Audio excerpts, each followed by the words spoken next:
The jury considered the evidence, they considered it at some length, and they arrived at a verdict. I think that the verdict reflects a lot of thought on their part, a lot of consideration, and I think that the evidence they heard substantiated their verdict. Thank you.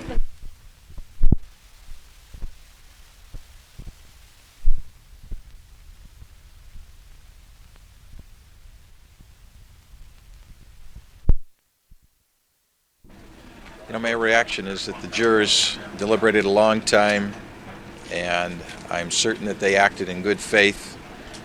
I just don't feel that I'm in a position to act like this is sour grapes, that's all. Would you have done anything differently? I suppose you can reflect back. Right now, I can't think of anything that I would have done differently. I feel that without a question of a doubt, I put the prosecution to their burden of proof.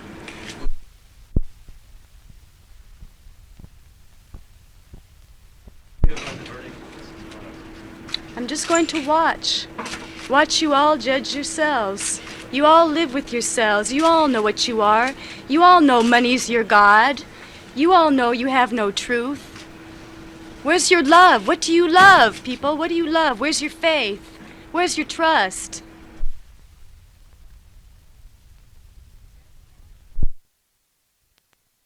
The FBI? Who are your leaders? Who tells you the truth? What do you do to your children? What do you do to your earth?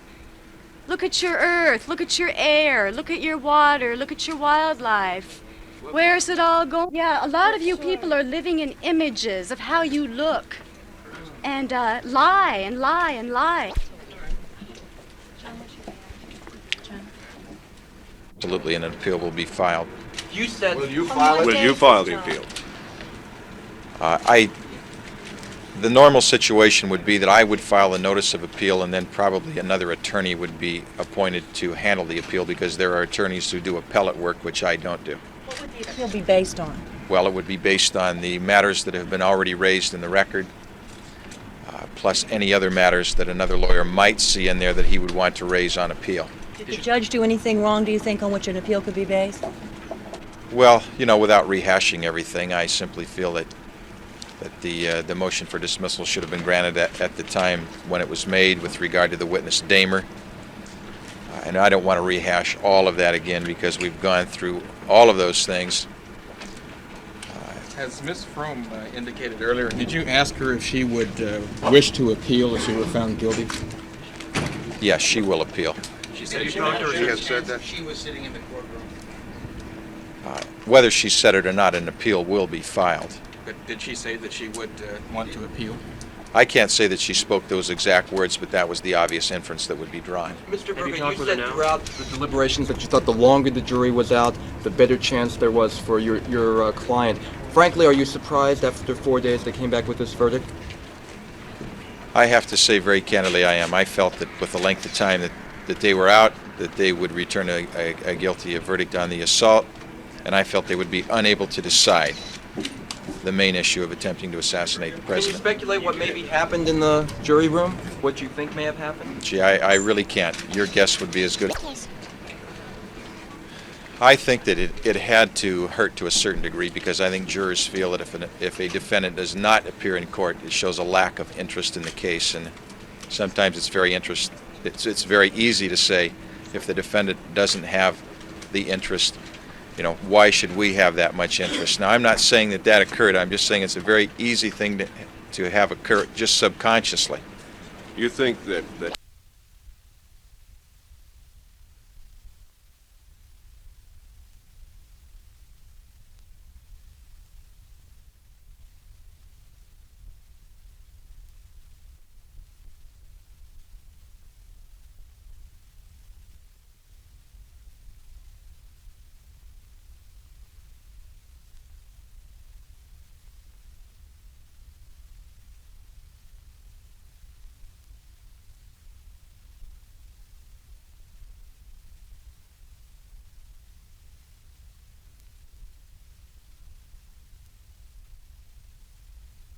Landmark case. your brother agreed with you? Brother the judge?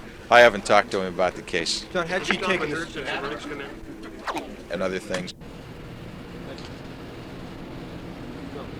Ms. Fromme will be back in court December 17th for sentencing. The sentence is life in prison. There will be a probation report, and the judge may take that into consideration before he passes sentence. Tom Schell, ABC News, at the federal courthouse in Sacramento. Ms. Fromme will be back in court December 17th for sentencing. The act under which she was convicted requires a life sentence. There will be a probation report, and the judge will take that into consideration before passing sentence. Tom Schell, ABC News, at the federal courthouse in Sacramento. Is it good? Go.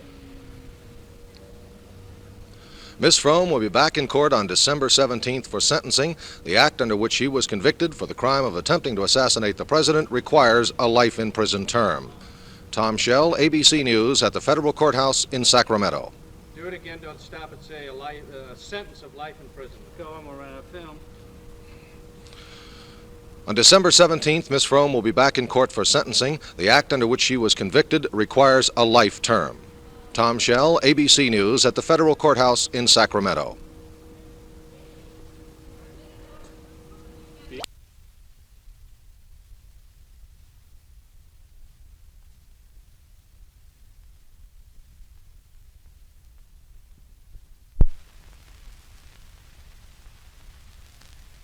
Do you have any reaction to the verdict? Once again, you've judged a reflection of yourselves. Your children will rise up and kill you. Your own children saw what you've done. They see what you're doing to your world. They see that you lie. They see that you kill your own love every day, that you lock your love in prisons, that you lock your concern up, that you lock your truth up. Your truth is locked up. And now you've judged yourselves once again. LA will burn to the ground. Los Angeles will burn to the ground.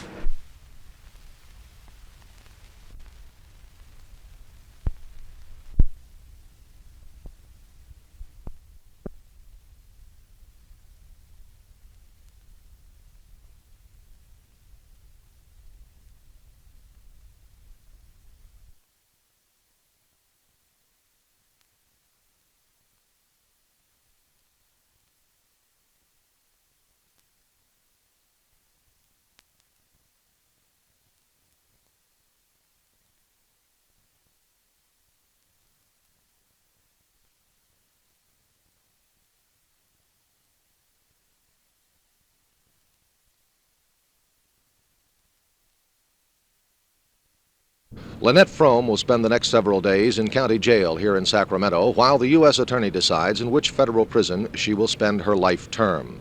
She will first be eligible for parole consideration in 1990, at a time when she will be 42 years old. Tom Schell, ABC News, Sacramento.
On the morning of September 5th, Lynette "Squeaky" Fromme pointed a .45 caliber pistol at President Gerald Ford. She became the first person ever indicted under a 1965 federal law covering attempted assassinations of United States presidents.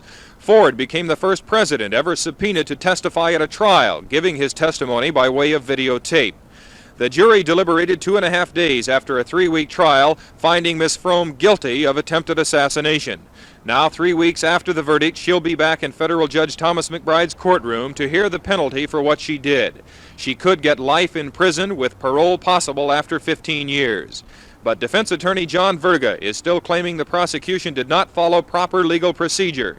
He says he just received a witness report 5 days ago that he should have been given when the prosecution rested its case. Verga says he'll move this morning for a new trial and a dismissal of the present case. He'll also ask the judge to read the entire prosecution file, looking for any other legal discrepancies. But Verga admits he still expects Judge McBride to pass sentence on Miss Fromme today, after which Verga will start the appeal procedure.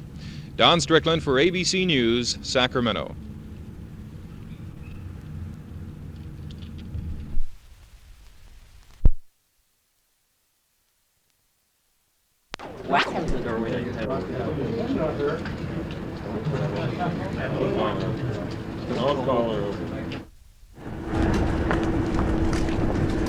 Here in the appeal. John Verga is finished. The lawyers have sold out the working people of this country. They lie and they're all working for the money.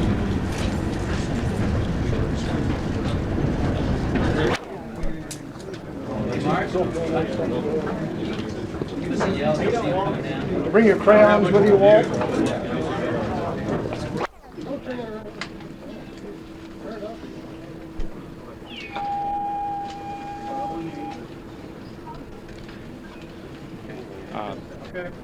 Sentencing, of course, is within the province of the court. I think that the court very carefully considered the sentence that he imposed, and I believe that considering all of the evidence in this case, and considering, as he said, what he has learned about the defendant, that the sentence was appropriate and consistent with the evidence. Mr. Keith, were you hurt when you were hit there this morning? No. It was a soft apple. Did you describe for us exactly, in your words, what happened, how that came about? She was unhappy with the statements I was making because she was making some statements of her own that I couldn't detect, and I was not aware of anything happening until the apple actually hit me. Did she say anything vocal before she threw the apple at you? Well, she was mumbling because she was not happy about... Could you determine anything she said? No, I could not determine. And, of course, then she threw the apple and hit me, but as I say, it wasn't... it was a soft apple. Ms. Fromme now is eligible for parole in 15 years? In 15 years, she would be eligible for consideration for parole, yes. To what institutions might she be confined? I don't know. We have very few female prisoners that are sentenced, and I don't know where she'll go. That's up to the Attorney General and the Bureau of Prisons. I don't know where she'll be sentenced. Thank you. Thanks, Dwayne. Thanks, Dwayne. Picking his nose. He's got an apple. Almost. Yeah. Almost doesn't count. I've almost been paid.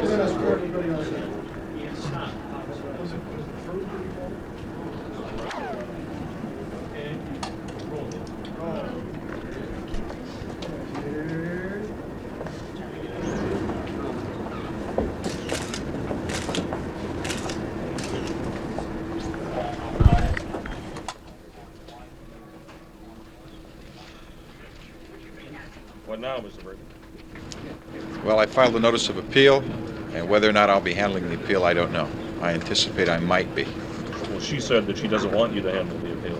She said she wants to handle it herself, and at this point in time, I don't know whether she has a choice as to whether or not she will be allowed to handle the appeal. Who will make that decision? That decision's made by Ninth Circuit. It'll be made by the Ninth Circuit.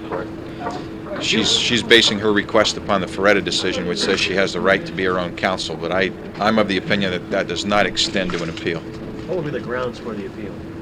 Well, there'd be numerous grounds after reviewing the transcripts. I can't, go through all the grounds now, other than basically what I've argued before about Damer and the statement that I just received last Friday.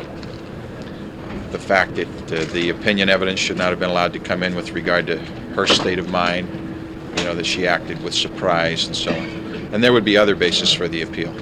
John, you've handled numerous cases. This one has been, to say the least, I think most unusual. Have you ever had a client act this way, and how would you just assess her entire actions as the defense attorney?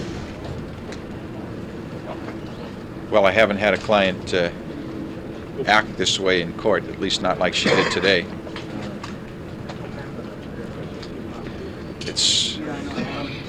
I suppose the only thing I could say is that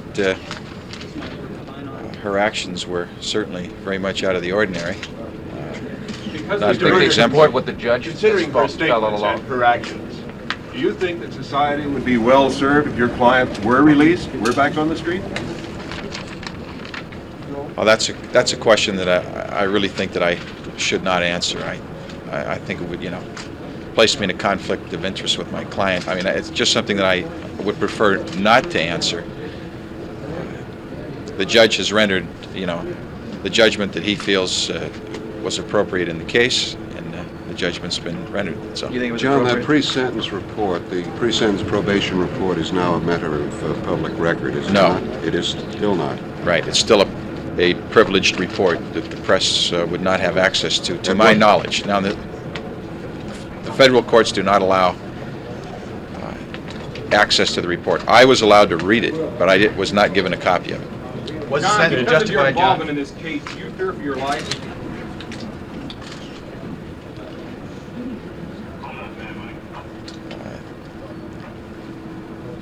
I don't fear for my life from Lynette Fromme or Sandra Good.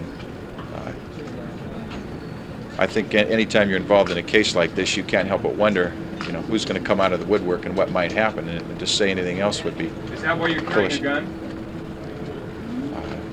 I have carried a weapon on occasion, and it's a matter of Are self-protection. you carrying one now? I don't have one on my person right now. Did you have it when you came into the building today? I did not have one on my person when I came in the building. Any of your staff members carrying a weapon? I don't feel that's relevant. As to whether Have you received direct threats from anyone? I have not received direct threats from anyone. Indirect. But you feel that there's sufficient reason to carry a weapon? I think it would be foolish for me not to at least consider carrying a weapon if, on occasion. Well, there must be some basis for your belief in that. It's just a matter of being safe than sorry. Had you anticipated Ms. Fromme's behavior this morning? Do you think it might happen? I did not anticipate her behavior this morning. I don't think she was going to eat it. I didn't see her with an apple. And I think what she did with it speaks for itself. Did the sentence surprise you? So, What I can say is that the judge felt it was justified, and he's the one who had the responsibility of passing sentence. Thank you very much, Mr. Bird. Now, try and get your mic. I can sure get one.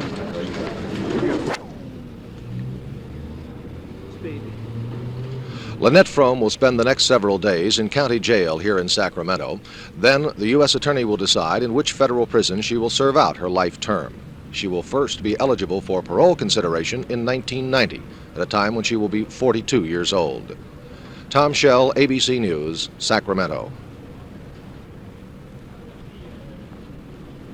Do another one. Take two. Lynette Fromme will spend the next several days in county jail here in Sacramento while the U.S. Attorney decides in which federal prison she will serve her life term. She will first be eligible for parole consideration in 1990, when she will be 42 years old. Tom Schell, ABC News, Sacramento.